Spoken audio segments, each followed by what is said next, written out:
दोस्तों प्यार और चाहत का रिश्ता कभी गलत रास्ते पर चलकर पूरा नहीं होता। आज की सच्ची घटना में कुछ ऐसा ही है। एक सब्जी बेचने वाला ठेला लगाकर चौराहे पर सब्जी बेच रहा होता है। वहीं पर एक महिला सब्जी लाने के लिए पहुंचती है और सब्जी लेकर आती है और हर दिन वह उसी ठेले वाले से जाकर सब्जी लिया करती है और धीरे-धीरे उसके पास जाकर वह घंटों समय बिताया करती। धीरे-धीरे गाँव में दोनों की जो चर्चाएँ थी वह चलना शुरू हो जाती है कि दोनों के बीच चक्कर चल रहा है। और जैसे-जैसे समय बीतता है, जब उस महिला का पति शहर से गाँव लौटकर आता है, तो उसे मालूम चलता है तो फिर जो होता है उसके बाद की कहानी सुन आपके पैर तले ज़मीन खिसक जाने वाली है।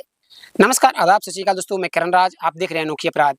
ये सच्ची घटना है बिहार के नवादा की। वहीं का रहने वाला रवि मिश्रा, जिसकी उम्र 36 साल थी। रवि मिश्रा जो कि अपने बुजुर्ग माता-पिता के साथ रहा करता था और ठेले पर सब्जी चौराहे पर लगाया करता। उसकी शादी थोड़ी लेट हुई थी। जो रवि मिश्रा की पत्नी थी, वह अक्सर बीमार रहा करती और ऐसे ही जो रवि मिश्रा था, वह एक रात को अपने कमरे में अपनी पत्नी के साथ सो रहा होता है। तभी रवि मिश्रा की पत्नी की तबीयत खराब हो जाती है और वह इस दुनिया को छोड़कर चली जाती है। जो रवि मिश्रा था उसके बाद उसके घर की जो ज़िम्मेदारी थी पूरी उसके कंधे पर आ चुकी थी।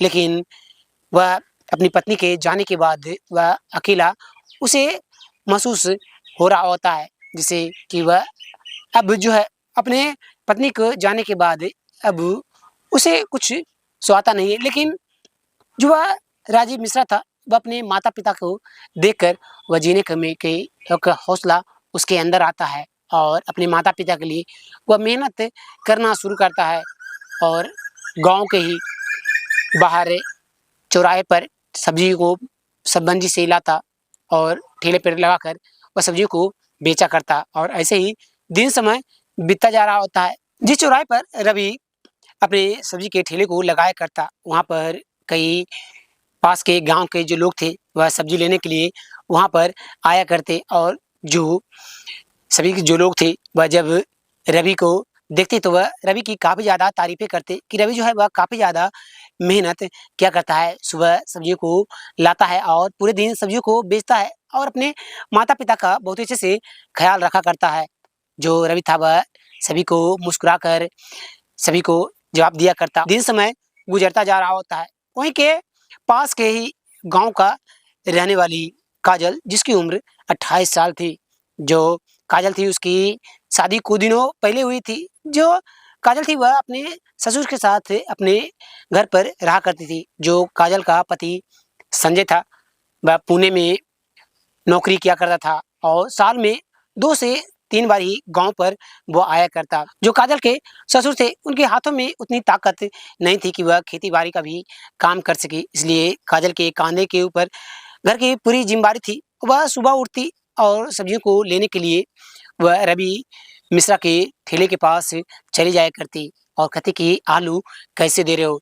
इस बात को सुनकर जो रवि मिश्रा था वह काजल की ओर देखता है, तो काजल की आँखों में एक अकेलापन नज़र आ रहा होता है। जो काजल थी वह मुस्कुराती है, लेकिन मुस्कुराहट के पीछे भी उसकी एक उदासी छिपी हुई थी। जो रवि था वह कहता है कि वैसे तो मैं आलू 20 रुपए किलो दे रहा हूँ, मैं जो हूँ आपके लिए 18 रुपए किलो लगा दूँगा।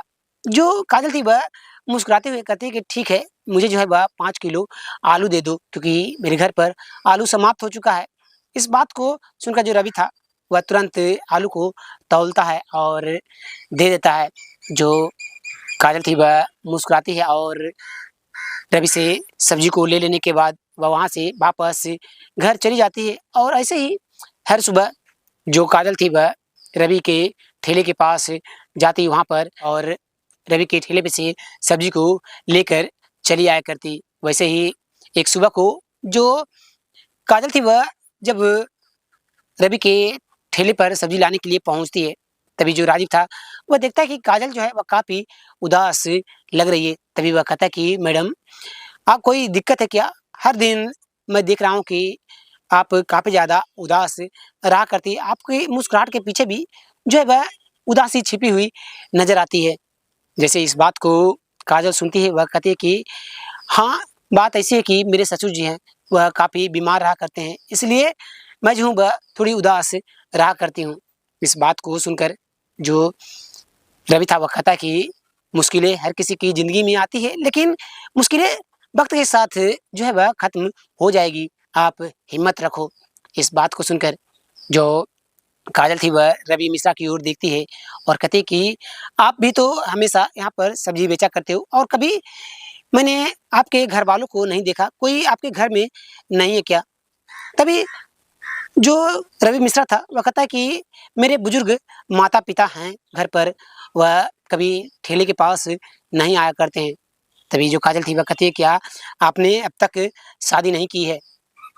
जो रवि मिश्रा था वह काजल की ओर देखता है, उसकी आँखों में आँसू आ जाते हैं और वह कहता है कि मैडम मैं क्या बताऊँ, मेरी शादी थोड़ी लेट हुई थी, लेकिन शादी के कुछ दिनों बाद ही जो मेरी पत्नी थी वह काफ़ी ज़्यादा बीमार रहने लगी थी और एक रात को वह इस दुनिया को छोड़कर चली गई।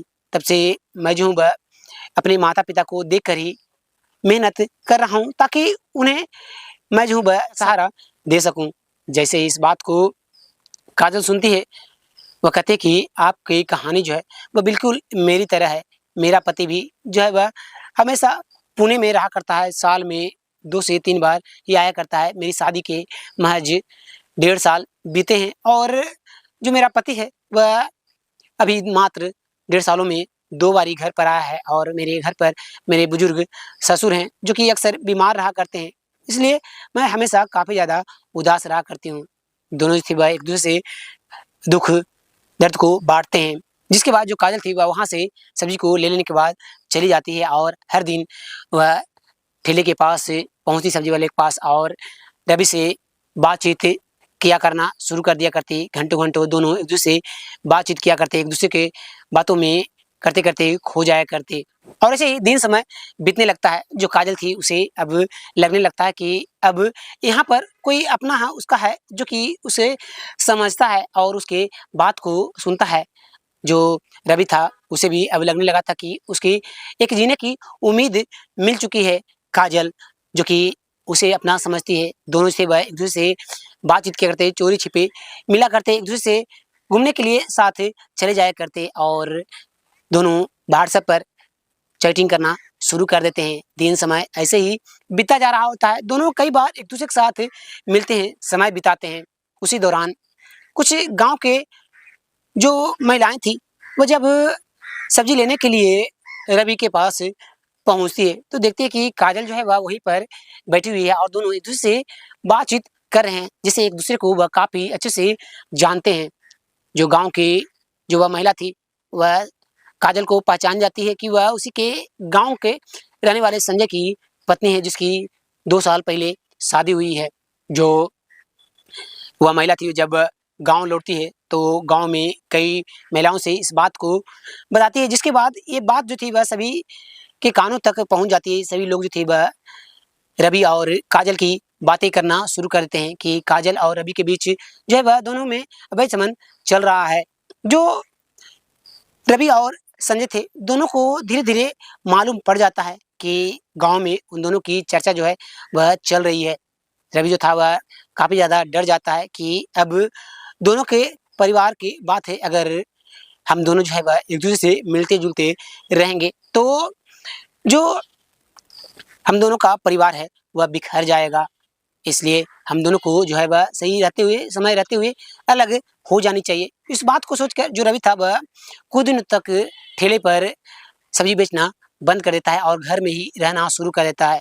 जो काजल थी, वह भी जब अपने आस-पड़ोस के महिलाओं से जब रवि की बातों को सुनती है, कानाफूसी होते हुए, तो काजल भी जो थी वह अपने घर पर रहना शुरू कर देती है और वह भी अपने घर और अपनी इज़्ज़त के बारे में सोचना शुरू कर देती है कि अगर मैं दोबारा मिलने के लिए रवि से जाऊँगी, तो घर पर इज़्ज़त का सवाल आ जाएगा। इसलिए अब रवि से जो है वह मुझे दूरी बना लेनी चाहिए। इस बात को सोचकर दोनों जो थे वह कुछ दिनों तक मिलना बंद कर देते हैं और ऐसे ही दिन समय बीतते हुए करीब महीने दिन बीत जाते हैं। महीने दिन बीत जाने के बाद जब काजल का पति संजय पुणे से घर लौट कर आता है तो गाँव वालों की कानाफूसी की बातों को सुनकर जो संजय था वह गुस्से में हो जाता है और तुरंत अपनी पत्नी काजल के पास पहुँचता है और कहता है कि आखिर बात क्या है? गाँव वाले जो हैं वह ये क्या बातें कर रहे हैं?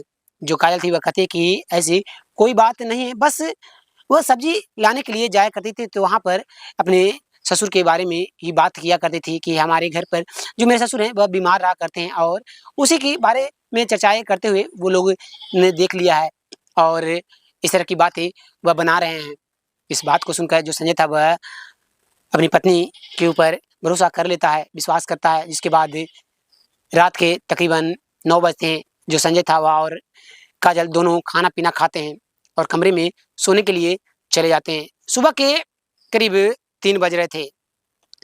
जो काजल थी वह अपने बिस्तर पे से उठती है और सीधे वो वहीं के पास के नाली पर पहुँच जाती है, नाले पर और उल्टियाँ करना शुरू कर देती है।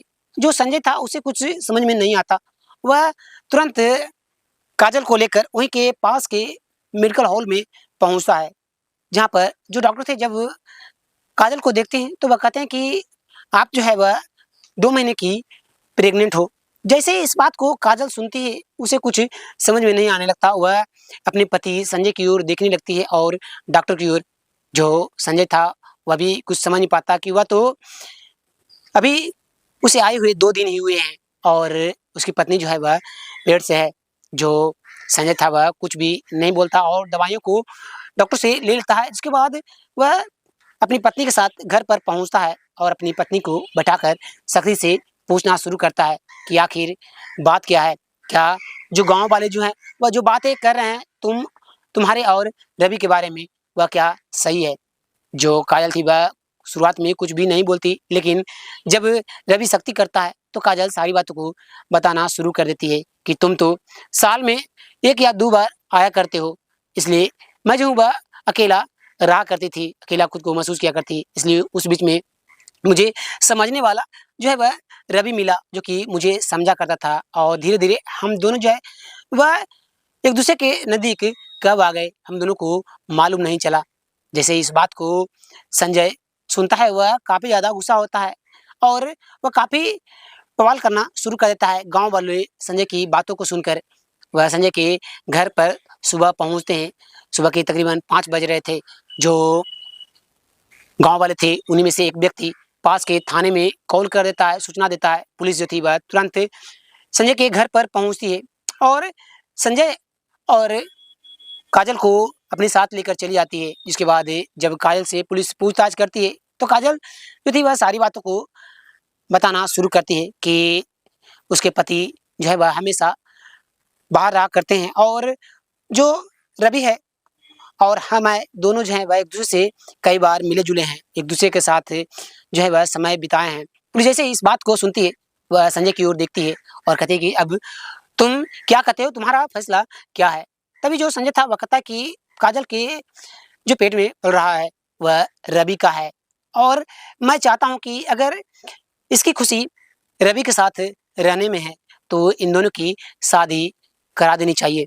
इस बात को सुनकर जो पुलिसकर्मी थे, वह रवि और काजल की शादी करवा देते हैं। जिसके बाद जो संजय था वह अपने पिता को लेकर पुणे चला जाता है और जो काजल थी वह रवि के साथ रवि के घर पर चली जाती है और वहीं पर रहना शुरू कर देती है। लेकिन गाँव मोहल्ले के जो लोग थे वह हमेशा उसे ताना मारा करते कि देखो जो रवि की पत्नी काजल है वह एक पति को छोड़कर वह दूसरे पति के पास आई है।